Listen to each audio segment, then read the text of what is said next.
Unlock the power of your mind. This is Provocative Enlightenment with Eldon Taylor.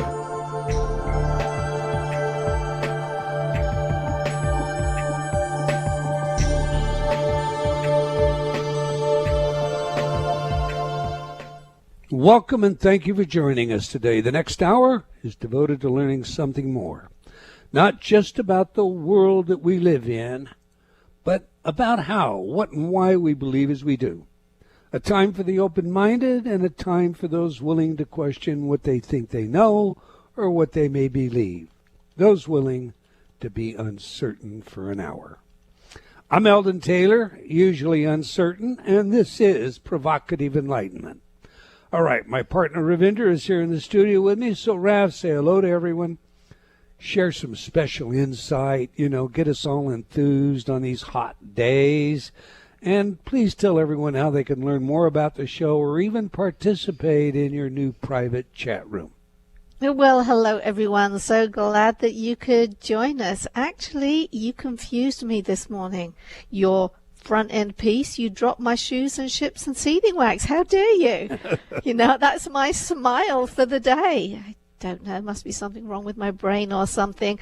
I do hope everyone is enjoying this warmer weather. Right now we actually have a heat advisory, but I kind of like it, at least in the short time, because that means come evening after 9-10 o'clock it is still gorgeously warm out there, and after having been brought up in England, that is pretty magical. There's something romantic about hot evenings. So we've had lots of requests for to get our chat room back up, and I haven't found a chat room that I particularly like. So what I did is I created a very, very private WhatsApp group. So if you would like to chat with other people online during the show, or chat with me a little bit too, and you have WhatsApp, then drop us an email. You can send the email to innertalk@innertalk.com. Or check out the website, Provocative Enlightenment. There's contact information there. But if you send me your details, your phone number or your email address, whatever you prefer to use on WhatsApp, then I can get you added into the group, and then we can chat away there too.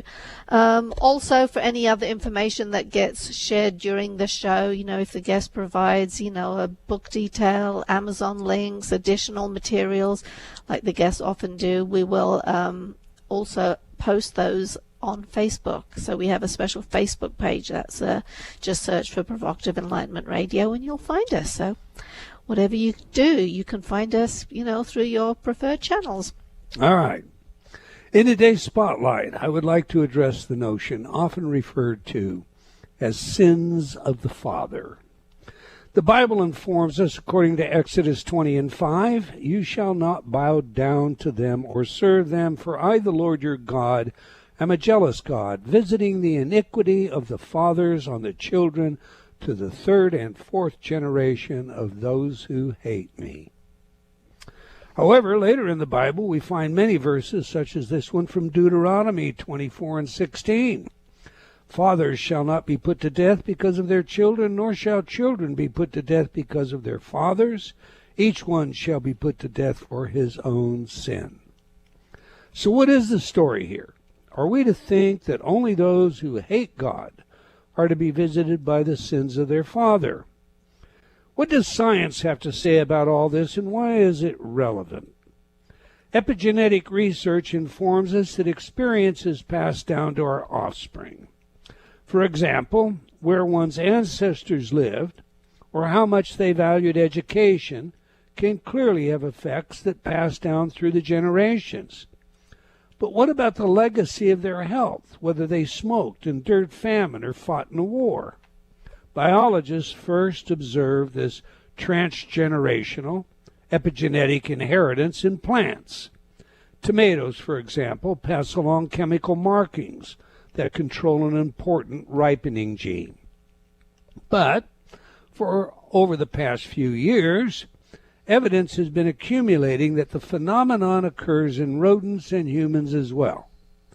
The subject remains controversial in part because it harkens back to the discredited or formerly discredited theories of Jean-Baptiste Lamarck, a 19th century French biologist who proposed that organisms pass down acquired traits to future generations. Now, I'm sure you're a biologist, Ravinder, and you were taught Lamarck was out to lunch. Too many modern biologists, that's a scary sounding proposition, says Oliver Rando, a molecular biologist at the University of Massachusetts Medical School in Worcester, whose work suggests that such inheritance does indeed happen in animals. If it is true, he says, quote, why hasn't this been obvious to all the brilliant researchers in the past 100 years of genetics, close quote. According to research carried out at RMIT University, dad's diet before they conceive could be genetically passed on to the next generation, with a subsequent impact on those children's mental health. Many scientists argue that criminality is largely inherited. Indeed, after examining the DNA profiles of almost 1,000 criminals, 2 particular genes were found to be associated with violent but not nonviolent behaviors. Like many issues of this nature, scientists are quick to balk at the idea it's in our genes. Genetics made me do it. The subject is somewhat like the free will argument, for where most scientists today believe, as Frans de Waal put it when speaking to me about free will, it's a grand illusion. The problem is that when we discuss things like genetics and free will in this context, it provides a defense for bad behavior, and no one really wants to go there. The ideas of original sin, something Lamarck argued is present in our genes, together with the behavior, environment, and even memories or memes, in the words of Dr. Richard Dawkins, of the parent, are gaining momentum today.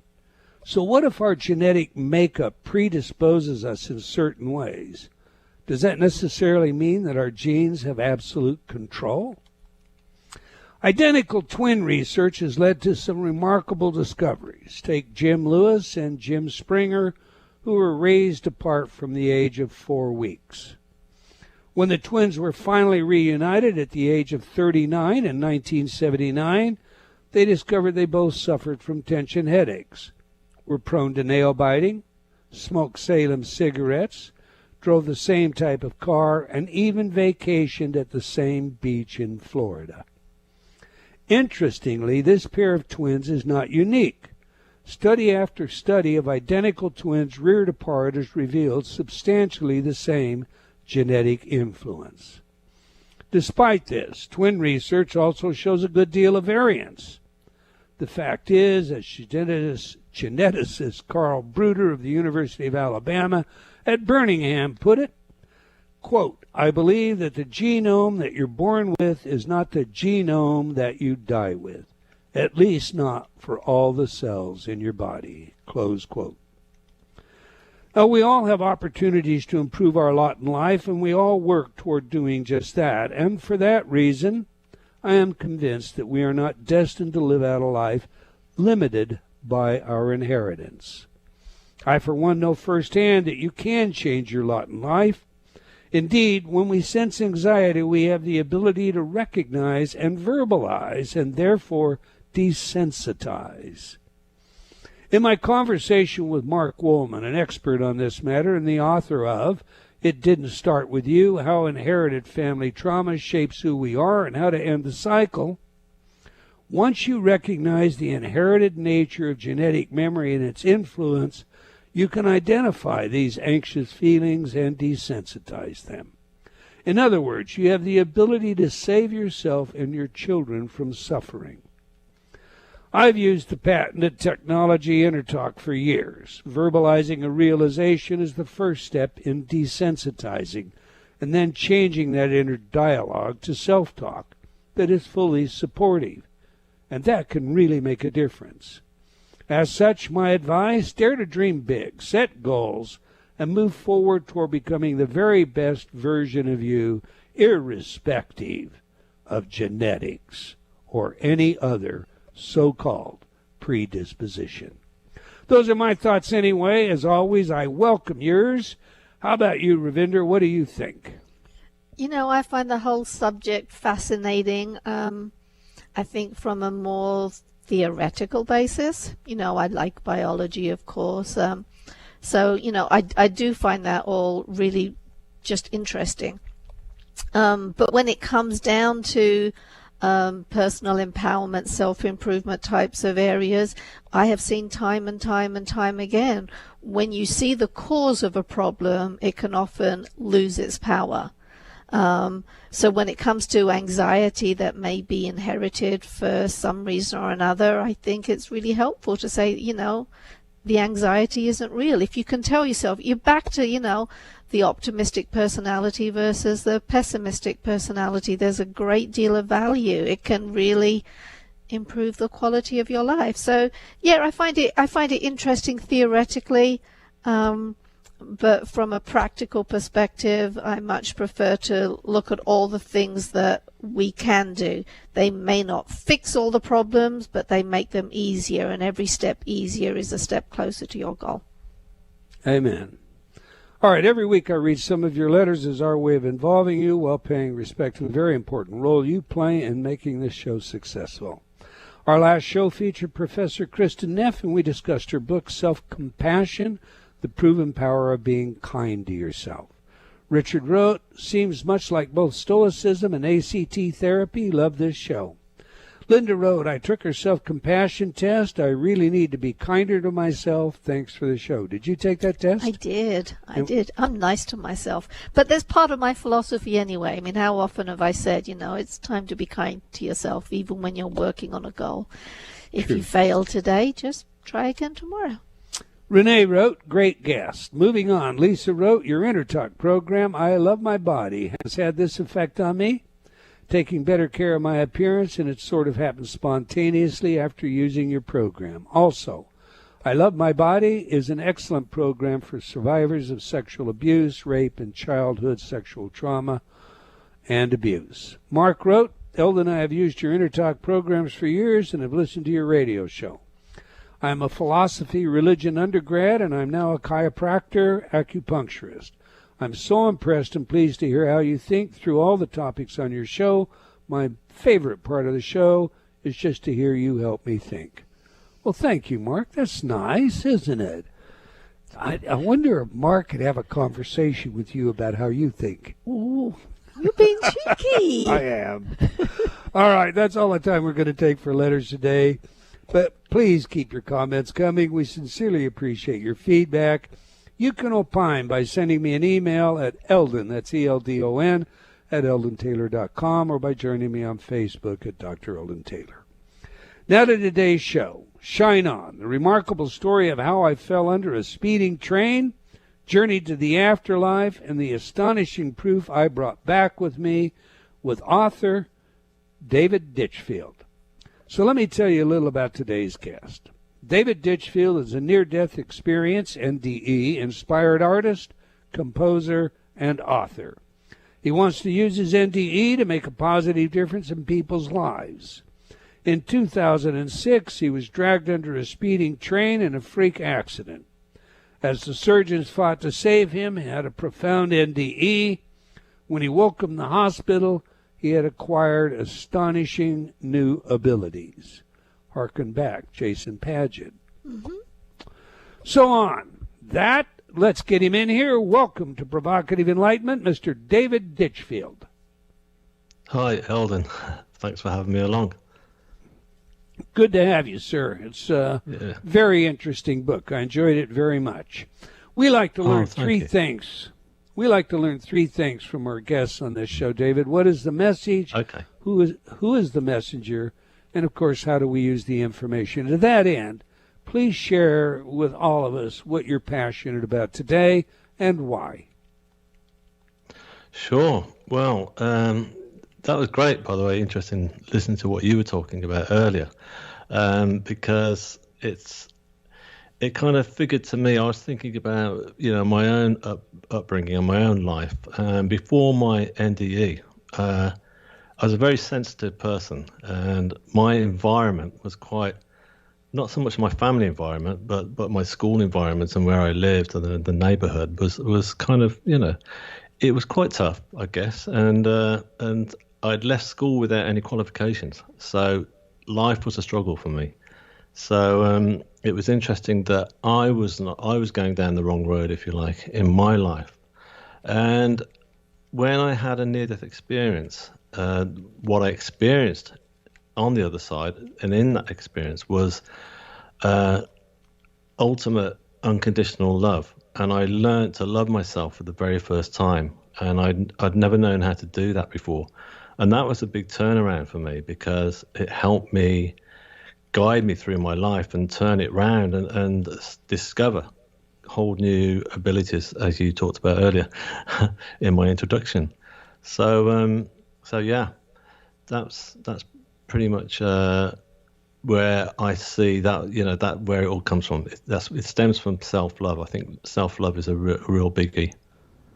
From the other side perspective, David, how much of who we are do you think is a matter of genetic and enculturated predisposition? And if, indeed, that's true, how much of our behavior do you think we're actually responsible for and or judged by either by ourselves or some, greater judger? Yeah, sure. Well, actually, I think that genetics are very strong. I really do. I had a good experience with that. I remember I was having a relationship with a girl when I was younger, and she'd been adopted from birth. And I remember meeting her parents, and we didn't hit it off that well at the time. And some years later, I met her real mother, and she'd gone to meet her, and when we all met up and we all went for a meal, and I suddenly connected with her biological mother in just as much as she did, So it was interesting. I thought that's interesting because I'm connecting with the girl that I love and her biological mother because there's that sort of that natural sort of flow is there, So yeah. Sorry, you were going to say something? No, I'm agreeing with you. No, I'll continue. Yeah. So in as much as how much are we responsible for what happens in our lives? One thing, as I say, I did learn was that when I had my near-death experience, I was in that realm. It wasn't just me that was there that had grown up throughout all those years. It was my pure soul in its purest form. And I was there in the moment, and I'd forgotten all about the past, and all past mistakes had just dispersed from me. And therefore, all the moments of regret and guilt and all those things that I carried with me, all the negative issues disappeared. And I also didn't worry about the future either. So in saying that, I felt the most secure and the most confident that I'd ever felt in my whole life in that moment of time. So it's interesting to say that if we could all have that, if we could all literally stop and just forget about all past mistakes or all past issues, I should say, that had happened in our lives, then we'd have like a blank canvas basically in front of us that we could start from and start to reassess who we really are and take it from there without carrying any weight. Yeah, I have to admit, David, there was a time in my life that I held a rather atheistic mindset. Like a lot of young people go to college, find themselves in the sciences or the philosophies. The next thing you know, maybe you're ascribing or subscribing, I should say, to what Sigmund Freud had to say is, it's a sugar-coated neurotic crutch, religion, etc. And so, I used to revel in my ability to confound religious people by illustrating, the inconsistencies and lack of logic and so forth in religion. Now, my life changed due to a personal experience. Where were you spiritually, from a religious or spiritual perspective, prior to your NDE? I mean, were you a deeply spiritual person before your train accident? No, I wasn't at all. It didn't really come into my life at all. I'd say that my life before was very linear, if you like. You know, I was just living it by the day, and any problems that came my way, I would look for the quick fix, i.e., you know, sort of going to the nearest bar and having a drink and what have you, and I wouldn't address what was going on in my life and all those issues. So, and I didn't actually stop and have any spiritual connection whatsoever. So all that came afterwards, and it was just like yourself. It was a big turnaround. It was something big that obviously happened for me that was to change all that. And now my faith is very, very apparent, and it's very much a part of my day-to-day living. But in saying that, I'm not really. I don't go to church, you know. I'm not a member of, you know. I joined a spiritualist church for a while afterwards, because after I'd had my near-death experience, I knew nothing about them. I thought I was the only person that had one at that stage, and then obviously I was really keen to look into it, and I was looking online, I was researching. Then I found out there was a spiritualist church in the town where I lived, and I went down there, and I figured that I'd be able to chat to them about what had happened and get some feedback off them, and I did. They got it, you know. They were brilliant, and but even then, I didn't feel. They were lovely people, and they were very welcoming, and I did attend quite a few services, but I didn't feel comfortable in myself to want to continue to do that. So I don't feel like churches are important to me, but I feel that faith is incredible. It's great to have a faith. And in terms of like people turning around and saying, well, you know, where's the proof? Where's the evidence? We could go on forever. Science is really important. I mean, without science, I wouldn't be here now at all. I don't know that much. So I've got ultimate respect for science. But, you know, it's just like, people don't turn around and say, well, hang on a sec, where's the scientific formula for people falling in love? You know, we don't question it, because we all hopefully experience it at least once or twice or more in our lifetimes, you know. But we don't question that. We don't turn around and say, well, where's the proof? Where's the evidence that we fall in love? You know, we just know it because we experience it. And that's the difference, I think. That's a wonderful answer. You know, there are a lot of people, David, in the spiritual area, an area that gets generally painted, I think, with too broad a brush as New Age. I don't see anything that's really new about it either. Most of it comes from Buddhism, Hinduism, Taoism, Jainism, etc. Okay, but there is this idea that, you know, bad people, I'll put that in quotation marks, make an agreement on the other side to come here and be bad in order to teach us something, primarily perhaps forgiveness. In your brief NDE, do you see or feel any traction to that idea? No, I don't actually. I don't actually feel that.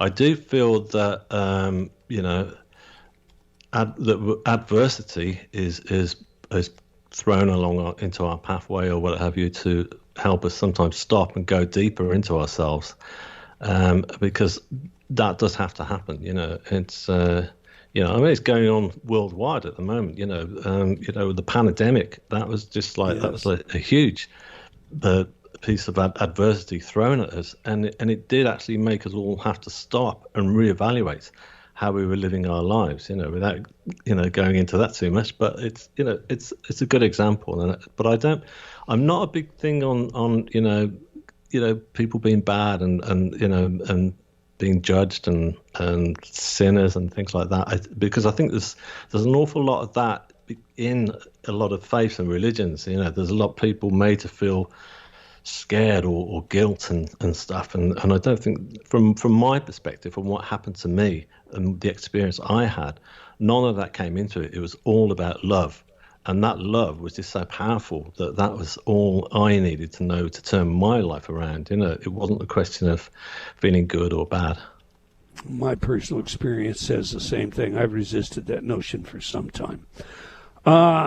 One of the after effects frequently reported by NDE researchers Reminds me a bit of a Dostoevsky story, book actually, titled The Idiot. Dostoevsky actually had his own NDE, and his fictional book draws on his personal experience to weave a tale of a man who cares little for anything other than the beauty and joy of life and unconditional love. He just doesn't get, fussed about anything. As such, as the story goes, soon the townspeople see him as an idiot. His book begs, I think, an important question. What would it be like to go through one's whole life in a pure state of gratitude and generosity? My question to you, David, how do those who knew you before your accident see you today? Right. Well, everybody who knew me before my accident, has seen a huge change right from the off. My family were the first, and my close friends, because they would come and see me in hospital. And interestingly, everyone would come in and see me, and I was in a bad way physically because I'd been under a train. And so most people were expecting the worst, but everyone was going, wow, you're just like glowing. You're just like, they were using words like animated, you just kind of got this light coming from you. You're just so positive. And so everybody saw this kind of inner peace and positiveness that was coming from me. And that's continued on since then. And also they've seen this kind of absolute growing wave from within myself of creativity, which has kept growing, and this connection and this kind of like need to be able to sort of get my message across to other people, what happened, and to be able to tell my story. And they hadn't seen that within me before. They'd seen none of that at all. So yeah. That's wonderful. It beats my own experience. My mother said to me a couple of 3 days later, "Are you a walk-in?" Another story. We've got a break, David. We're speaking with Mr. David Ditchfield about his life and book, Shine On, the remarkable story of how I fell under a speeding train, journeyed to the afterlife, and the astonishing proof I brought back with me. We're going to get into that proof. We're going to get into the details of that after the break. You can learn more about our guest and his book by visiting Shine On the Story, as one word, shineonthestory.com. Okay, do please stay tuned. We'll be right back. You're listening to Provocative Enlightenment with Eldon Taylor. Change has never been easier. Whether you wish to lose weight, stop smoking, build better relationships, become creative, enjoy ultra prosperity, or simply relax and promote self-healing, Inner Talk has been repeatedly demonstrated effective in the most rigorous of scientific studies. Our customers love Inner Talk. Sean wrote, "I have struggled with bulimia for over 30 years and have never been able to lose weight without restoring to it until I used Inner Talk." Vicky wrote, "My hubby has been using the Stop Snoring CD and already his dangerous and raucous snoring levels have stopped."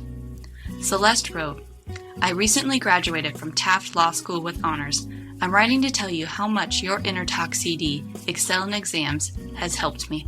With over 300 titles to choose from, there is something for everyone. Check it out today by going to innertalk.com.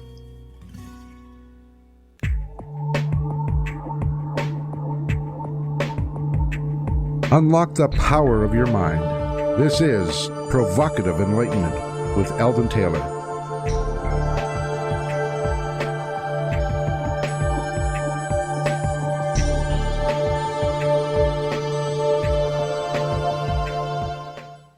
Welcome back. If you just joined us, we're chatting with Mr. David Ditchfield about his life and book, Shine On, the remarkable story of how I fell under a speeding train, journeyed to the afterlife, and the astonishing proof I brought back with me. It's a great read. You're going to want to get this book.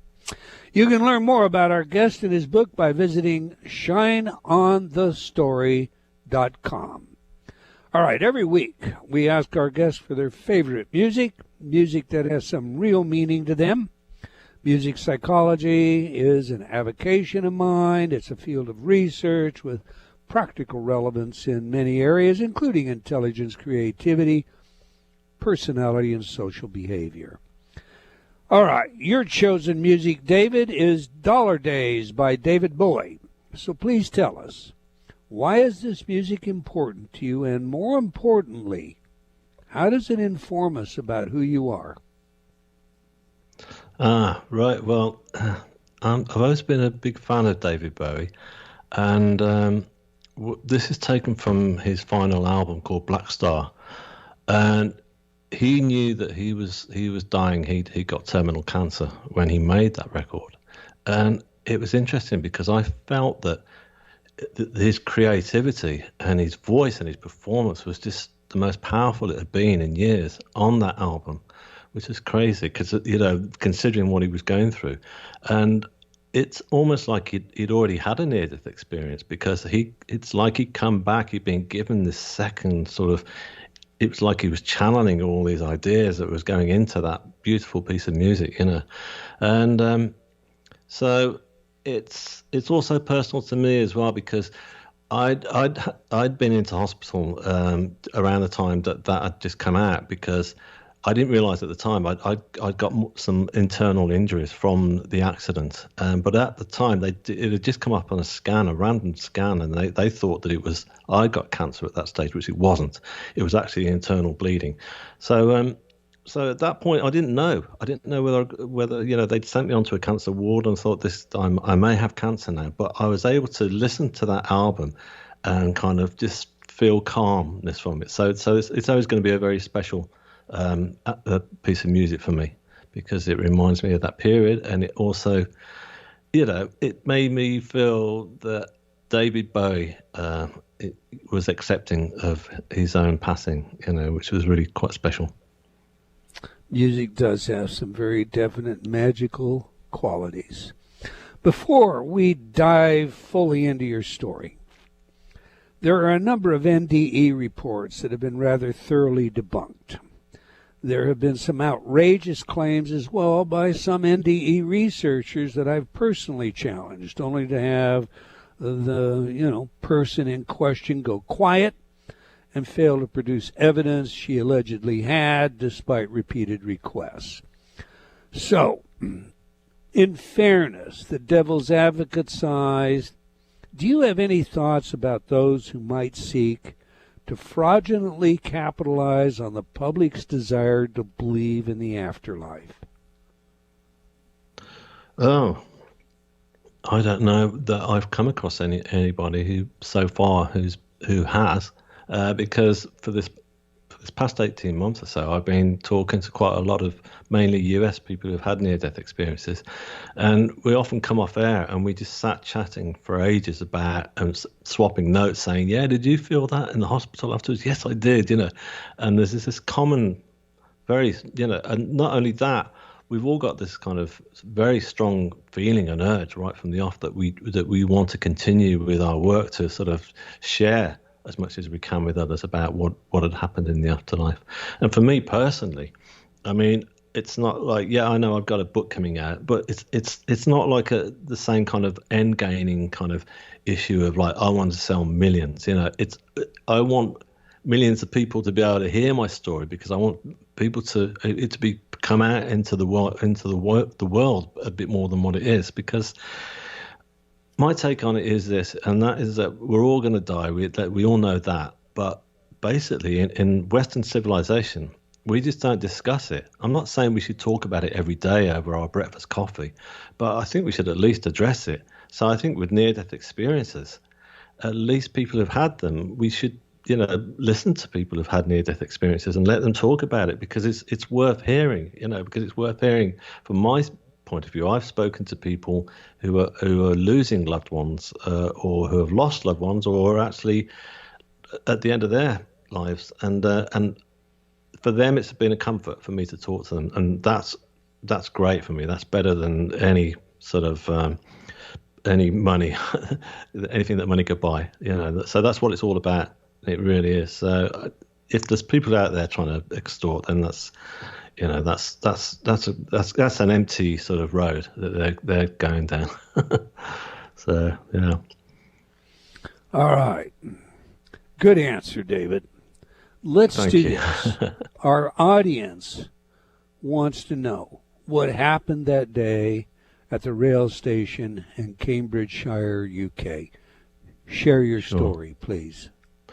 Sure. Okay. Well, I was seeing off a friend at the station at the time, and I helped her onto the carriage with her baggage and stuff, and gave her a hug and a kiss goodbye.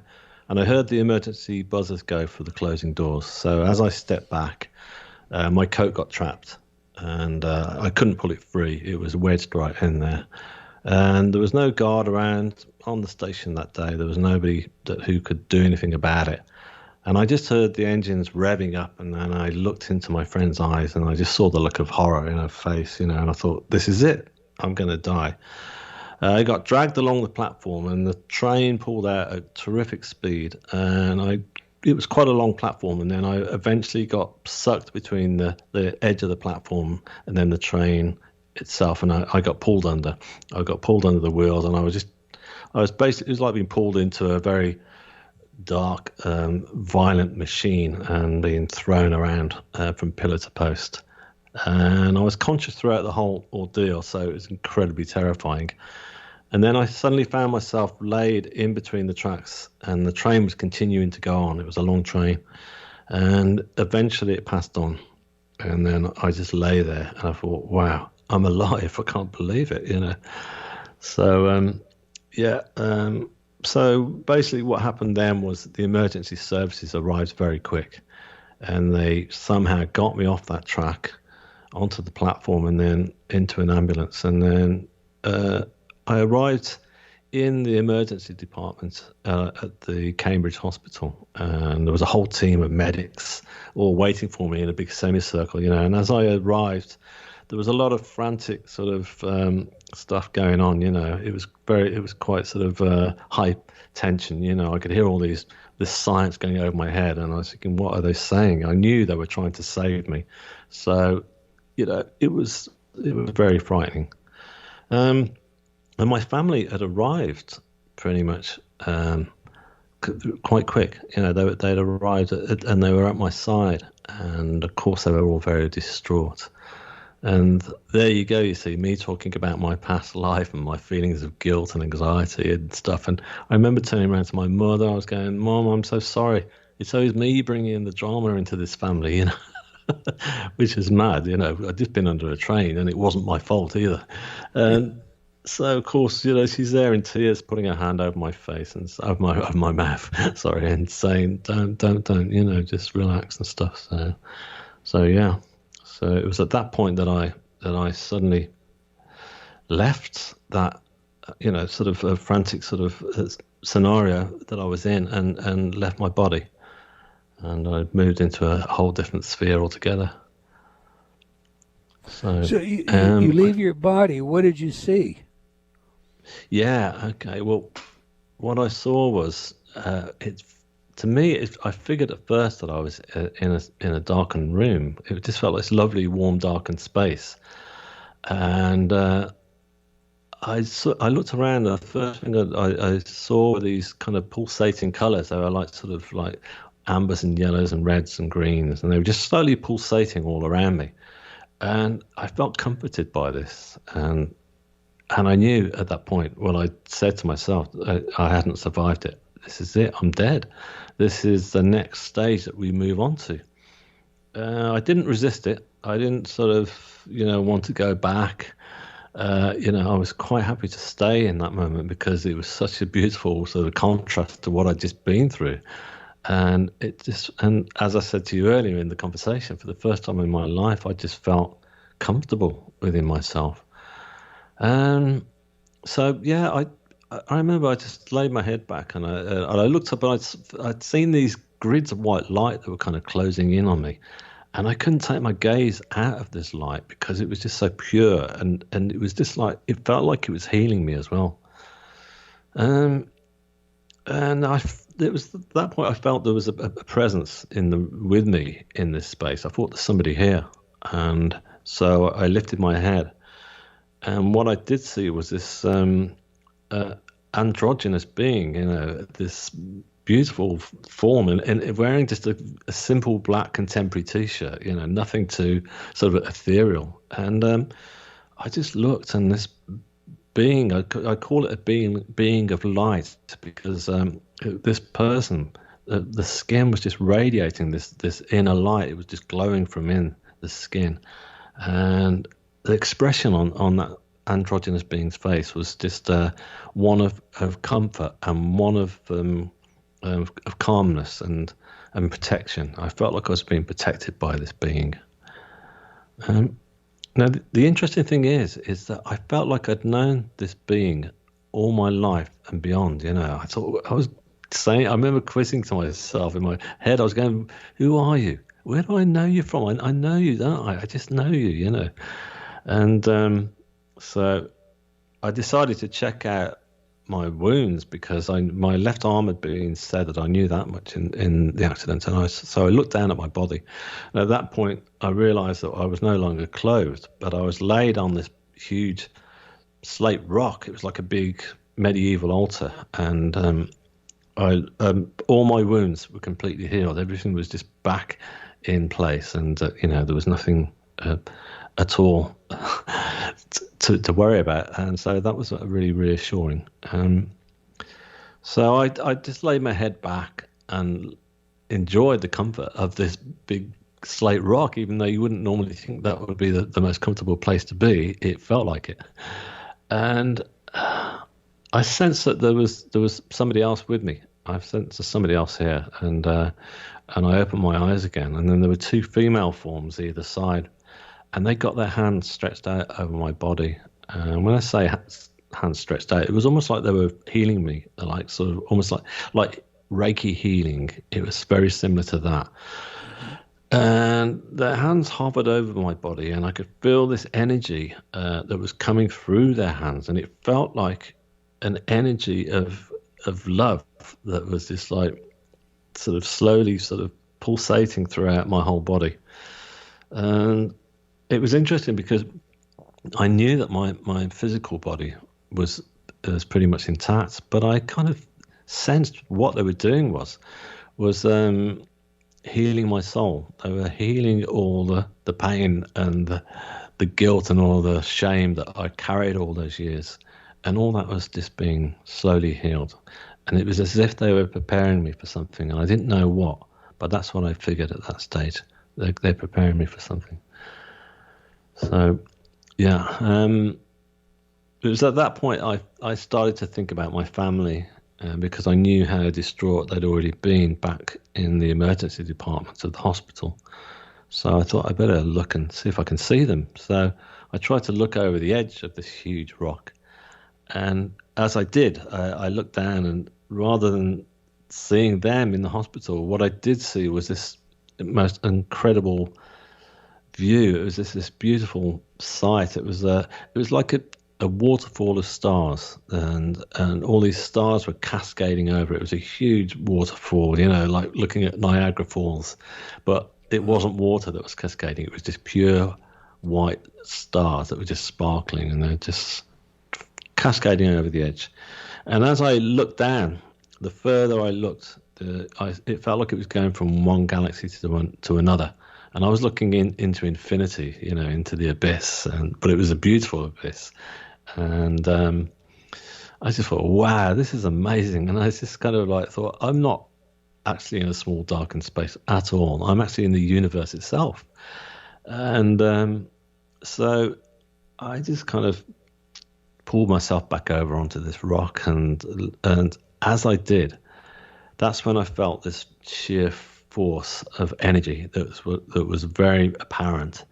And I looked, and behind the being of light that I'd first talked of, I could see this beautiful, huge tunnel of white light that was slowly coming in towards me. And this tunnel was radiating, again, more pure white light, but there was energy that was coming from this. And it was like surrounded by all these flames that were just like very powerfully sort of like rotating around, but there was no sense of fear anything or foreboding. It just felt, again, it felt like it was there for a good reason, for a good cause.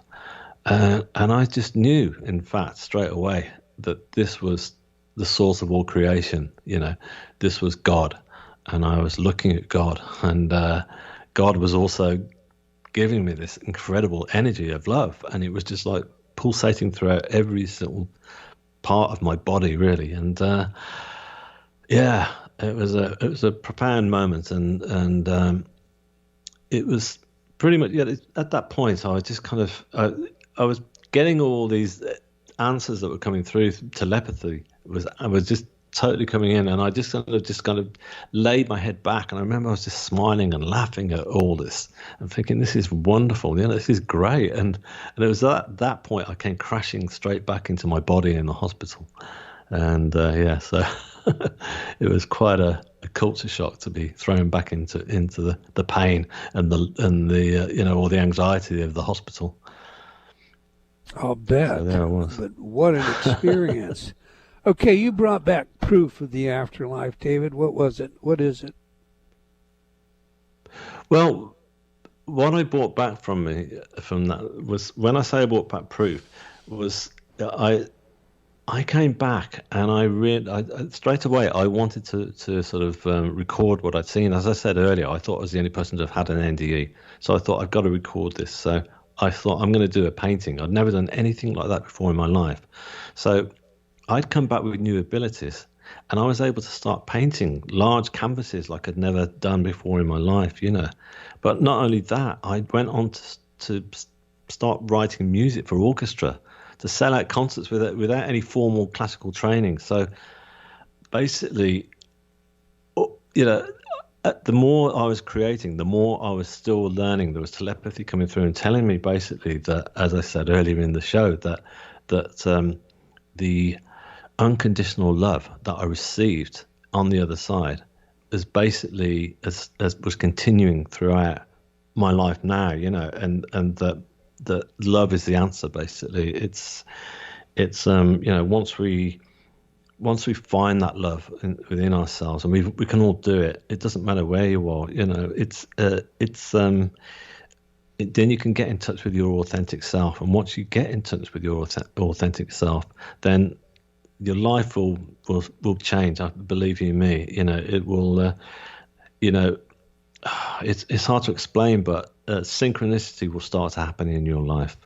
I hate to say things like doors will open for you, but they will. It's a complete contrast to where I was at before, where I was totally trying to knock on people's doors all the time to say, let me in, I want success, and that was never going to happen. But now it seems that is the answer. You created a symphony called the Divine Light Symphony that I understand was NDE inspired. Your premiere concert was completely sold out, received standing, ovations. You don't even read or write music, do you? I mean, this is something totally acquired.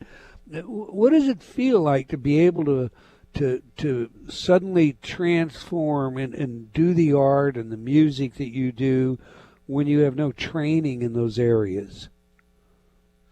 It's basically, it feels great because it means that I'm constantly expressing exactly what happened to me in the afterlife through different mediums. But I would describe it as my life is more three-dimensional now. And it's the way these ideas come through, I call it channeling, and I'm channeling ideas through from another source, from that sphere. I feel like there's still I've still got a connection with that place, and they are helping me. They are helping me to sort of continue to work. And it's like something. It first started, the very first painting that I did.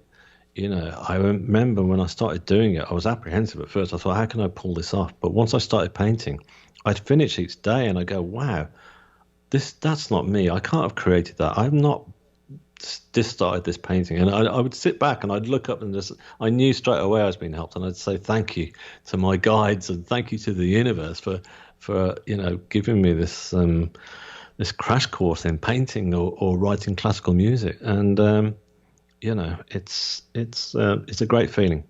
It's I would imagine wonderful. it's somewhat humbling too. I'm aware that devil's advocates might say, it's acquired savant syndrome. You took a blow, and that's, we have the acquired savants who get hit on the head and they wake up in the hospital and suddenly they're fractal mathematicians. But the rest of your story, I think, colorizes this in such a way that I'm impressed. I've enjoyed our conversation very much, David, and I want to thank you for sharing your experiences with us. I want everybody out there to go get the book, Shine On, by Mr. David Ditchfield. It is a great read. You just heard the tip of the iceberg in his story as he shared it with us. We've come to the end of another episode of Provocative Enlightenment. I want to thank all of you for joining us today. Do join us again, same time, same place. Until then, next time, wherever you are in the world, remember, believing in yourself always matters.